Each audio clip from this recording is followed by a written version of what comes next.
This week in comic books, we get Gargoyle of Gotham from DC. And I'm telling you, that's just slowly becoming one of my favorite books. I'm going to tell you why. Over in the lands of Marvel, we get Daredevil #1. Now, as a guy that's not a Daredevil fan, I'm digging this. I'm going to tell you why I like it, why I think it's unique as well. And in the land of Independence, we get Crusaders. Again, kind of a religious tone story, but not really. It's kind of weird. I'm not even going to lie. That, some first issues, some foil covers, and just some other stuff. But first, let me try to sell you a cup of coffee. Ooh. Hey, what's going on, folks? This is your boy Pocan Joe to talk to you about Coffee Brand Coffee. We serve people that are tired of gimmicky advertising and branded companies that want to lecture you. At Coffee Brand Coffee, all we want to do is serve you freshly roasted coffee wherever you're at, whenever you want it. Consider Coffee Brand Coffee. Check us out, check our reviews out, and use promo code POCANJOE or the link down in the description to save yourself some money. Give me the opportunity to get you a delicious cup of coffee. All right, you wonderful weirdos. If you want some coffee or you want some that Pocan Joe merch, links are down below. But you're here for comic books. Let's jump into this week's comic book haul. And we're going to go ahead and start off with my pick of the week. I got Batman. Gargoyle of Gotham. I went with this cover right here because I had the ash can, so I already had the main cover. A lot to unpack here. Like, a lot's going on in this story. Check this out. We're kind of dealing with a year 2 type Batman. Year 1-ish, 2-ish, right? An early Batman. We got his new vehicle, which they really did a good job designing that inside of the comic book. I thought it was just great. So we're kind of seeing this guy who's taking the hits, fixing his gear. Maybe some of his stuff's acting a little quirky. But more importantly, we're also still dealing with parts of his past that maybe we haven't heard of or even thought about exploring, like his short stint at Arkham Asylum is kind of mentioned in here. We also get our first appearance of Crytoon, which is just a great concept for a character. He's a fanboy of a particular type of cartoon, and because he's insane, he commits his murders very similar to what's done in a particular cartoon. Plus, there's a whole nother mystery surrounding all this, too. I don't want to give it all away. I want you to go out and get this book, because I really like it. Like, it's nothing on me if you get it or not, right? But I'm just recommending good reading. And I really enjoyed this. Some people may not like the artwork in it. I know I enjoyed it. It has a very stylized artwork. Again, I don't know what you call this type of artwork. We've seen it before. But yeah, definitely my pick of the week. Deserves explosions. Little fireworks going off. Pa-pow, right? Good stuff. Next, we get Batman and Robin. I went with this foil variant of the White Rabbit. She makes an appearance in it, so that makes it even better. But yeah, I wanted something a little classy, a little sexy at the same time. So meow, right? But what's great about this is we're dealing with a Bruce Wayne that is currently in the Gotham War. So they kind of stitched these two together because they kind of mentioned the whole outs with Catwoman in this thing. Damian's coming to live with Bruce Wayne, his son, of course, right? That would make sense in most cases, but we're not dealing with a regular kid here. So the adjustment to some sort of normalized life, but still crime fighting at night, can be a little weird for him. I get that. I don't know. Let me know if you felt that. Like, it was just like the normal thing. I don't like change. Right? But we also get our first appearance of the brand new Robin Mobile, which I'll be honest with you, again, this week in vehicles has just been something else. It was really cool. In this one, we got an animal story, basically, right? Somebody's mutating people to have like animal characteristics. So we got some of our favorite characters that are kind of like Croc, Killer Croc, Man Bat, plus some new ones, even one named, I believe it's Shush. We're going with that.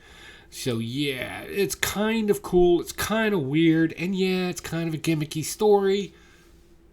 But I kind of like it because you're dealing with some real adult themes in this. Like, having an estranged son come live with you and you're not as rich as you used to be. Which seriously, the guy lives in a pretty nice townhouse. Here we would call it the Ghent area of Norfolk, right? It's still really nice.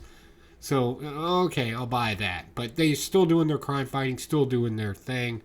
That's really cool. However, if this takes place, and this is something to keep in your head if you've been reading these, if they're dealing with the same Bruce Wayne, Batman, that's in the Gotham War thing dealing with Catwoman. We recently found out that Vandal Savage now owns Wayne Manor. Are they going to address that in this comic book run?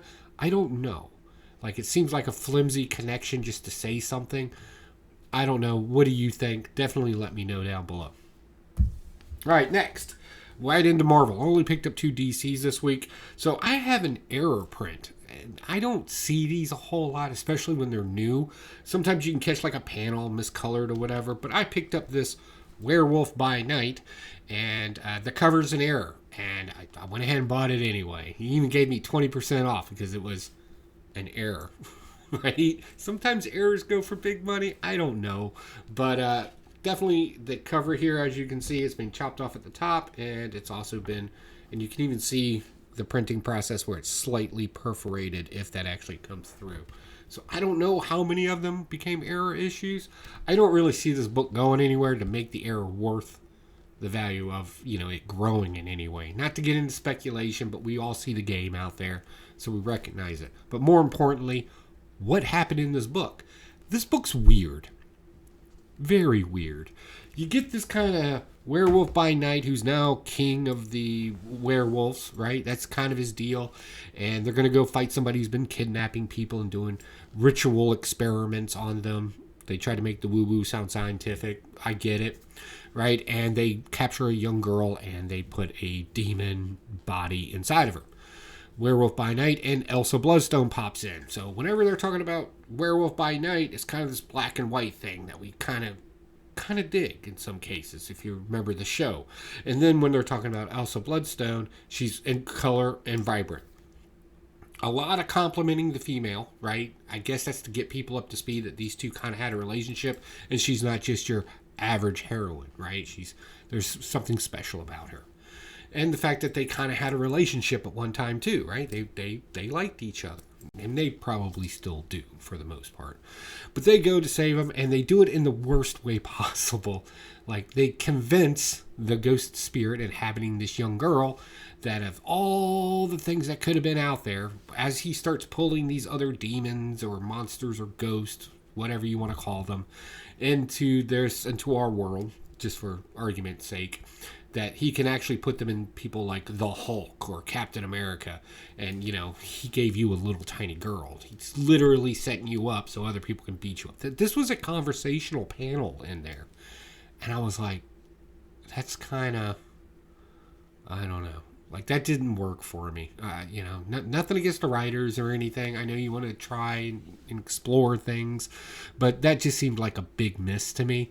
And a failed opportunity. Like, you could have done some really cool stuff there, but instead you wanted to have I think it was like 3 pages worth of conversation with the ghost trying to convince it that its necromancer guy screwed you over. Not a lot of action. Well, there was some action, but it's just, I don't know. The big battle should have been a big battle, not a debate. Anyway, moving on to Hulk, the Incredible Hulk. Again, I'll say it 1,000 times. I went with this cover because, of course, Man-Thing. Who doesn't like a good Man-Thing?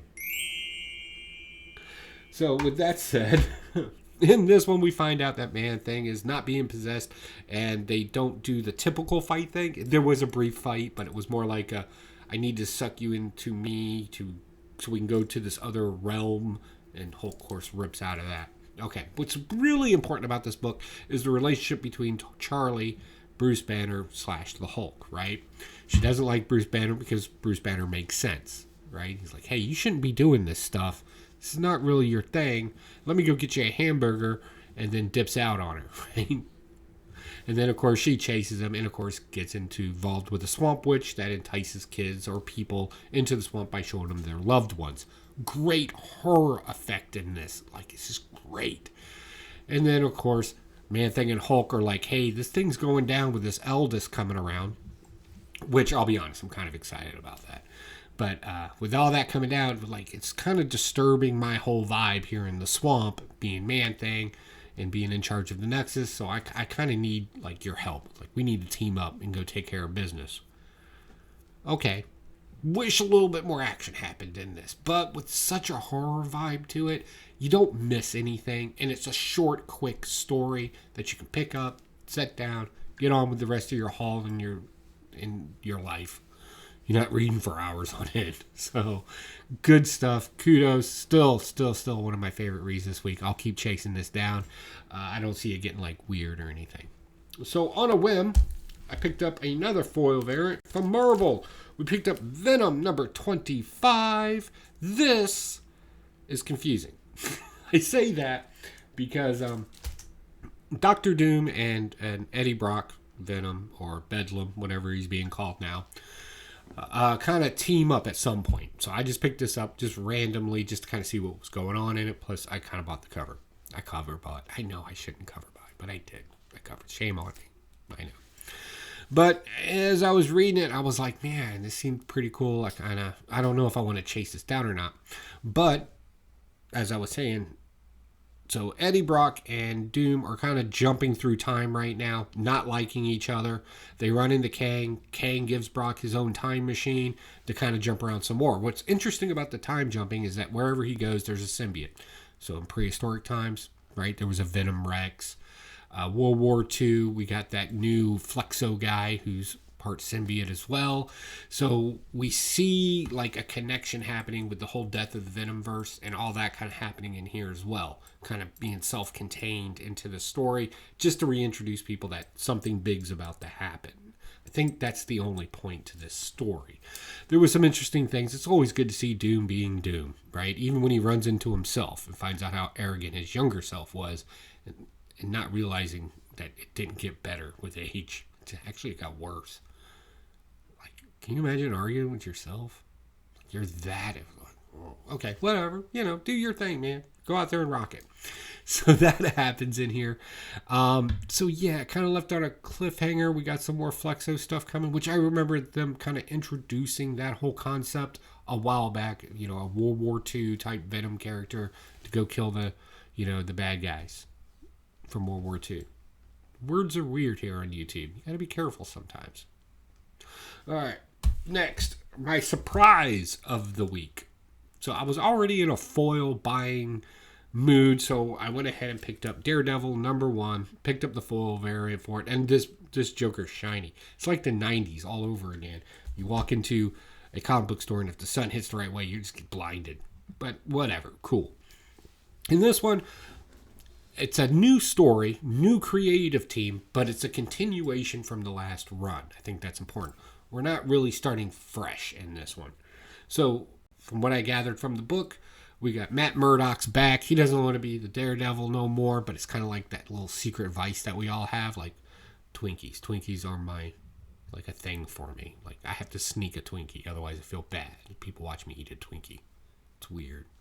I don't mean to make sense. But Matt Murdock has this little vice, and being the Daredevil is that vice for him. We see Elektra. She's a Daredevil too. She's in here as well. So what's going on? Matt Murdock decides that he wants to be I don't want to say priest. That wouldn't be the right one. I believe a father. He's a white collar wearer, right? Runs an orphanage now for wayward children. And it's a passion project of his, right? He wants to give back and he wants to work for the Lord and all this great stuff, right? Just good guy stuff, right? Real life good guy stuff. Well, apparently Sloth, Sloth, one of those 7 deadly sins, kind of wants to screw around a little bit. Somehow or another comes into our world. We don't know why. We're not sure, quite understand it, but possessions were a thing this week too. Vehicles and possessions. Those were things this week. I noticed that. Takes over Elektra and kind of just makes her sleep. I love the way Sloth is portrayed in here as being lazy, right? Just, hey, relax. Like the whole time, this guy's like, relax, take a nap. You don't need to do anything. Like, it was great because I was like, that's a good idea. I want to take a nap. So anyway, comes over, tries to convince Matt Murdock to, don't work, just relax, take naps, right? And induce laziness into him. So they fight him. Ka-cha, right? They get him. Elektra kind of helps out, gets freed, kind of admits to Matt Murdock that, yeah, it's been me, it's been backing the orphanage, paying your bills and stuff like that. Happy to do it. So when you come back to be Daredevil, he's like, nah, sister, I'm out. I'm going back. But then we find out that he still has his Daredevil suit hidden away. I always say, if you got to hide from people to do the thing that you like the most, you probably shouldn't be doing it.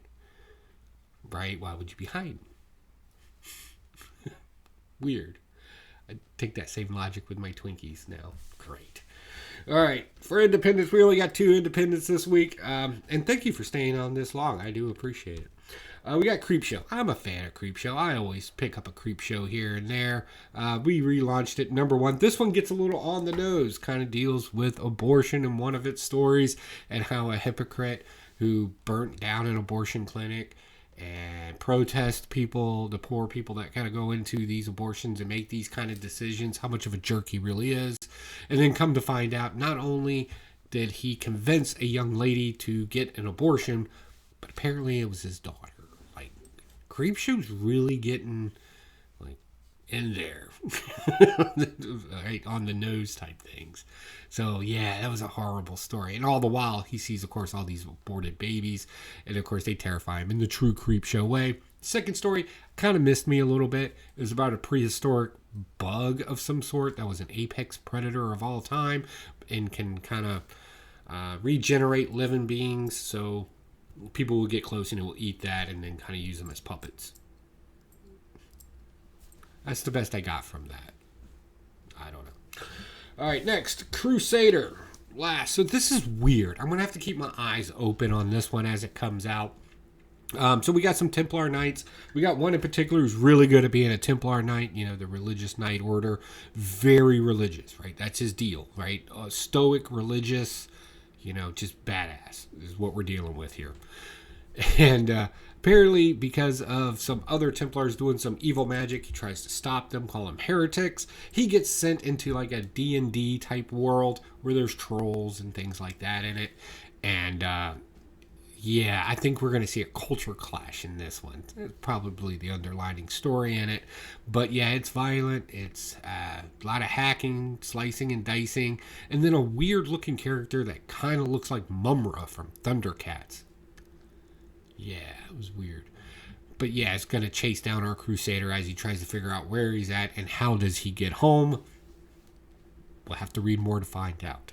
So that's my comic book haul for this week. Again, thank you for swinging by. Appreciate having you here. If you haven't had a chance yet, definitely let me know what you read this week. What did I miss? What did I not pick up? Or what did I just miss reading a story that you'd read?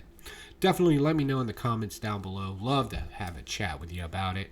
Other than that, I got nothing else, folks. I will see you soon. Bye.